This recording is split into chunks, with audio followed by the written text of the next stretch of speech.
The next theory we're going to examine is psychoanalytic criticism. This is always a lot of fun.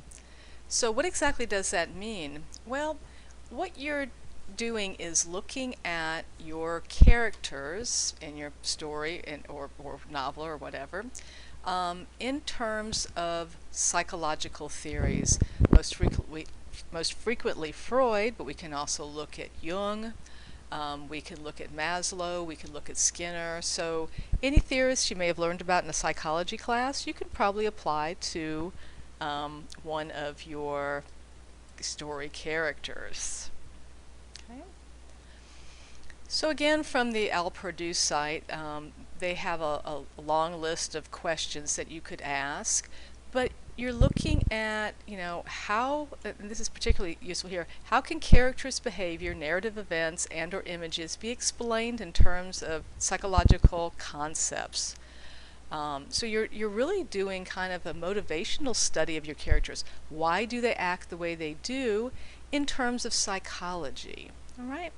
So some of those things, go to the end. Some issues you can explore are, can you identify in a particular character whether he's operating at the id level, the ego level, or the superego?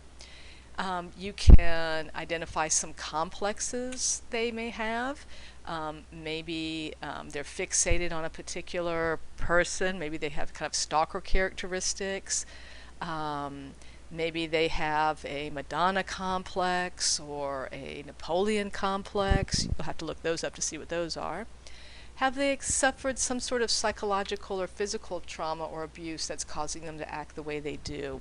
Are they suffering from a particular mental illness, depression, or OCD, or anorexia? What kind of illness might they be suffering from? Is there some sort of brain problem? Right? Do they have a brain injury from a wound from a war, or from an attack from other people, or just you can just think of a lot of reasons somebody might have a brain injury. Are there problems with sexuality? Do your characters have problems accepting their particular gender roles, or have they had a sex change operation, for example? Anything to do with sexuality could be explored. What about their family roles? Are they, mothers, fathers, children, siblings? Are there dysfunctions in that particular family dynamic from which they come? Are they at a particular stage of life? And are there issues related to that? Either, as I have a list here, child, teen, adult, parent, middle age, or old age. Think of Phoenix Jackson in Welty's A Worn Path. A lot of her problems stem from old age, right? She doesn't see as well, she doesn't hear as well, her body doesn't move as easily, she's forgetful. All of those things could be explored in terms of her old age.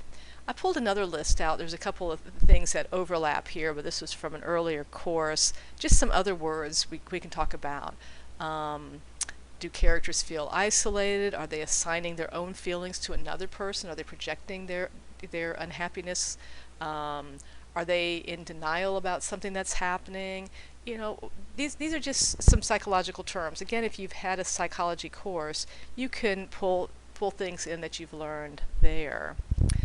Finally, I wanted to share this with you. This is a real claim. I have sample title, I meant claim, for an article on Hamlet that I came across a number of years ago. This was the actual claim in the paper that the author was going to support. Hamlet is a psychoneurotic who suffers from manic depressive hysteria combined with an abulia, never heard it pronounced, don't know, an inability to exercise willpower and come to decisions, all of which may be traced to the hero's severely repressed Oedipal feelings. Now that's a mouthful.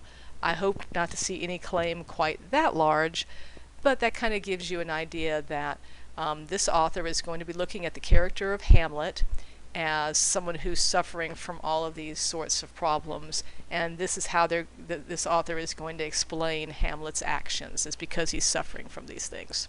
So that is that.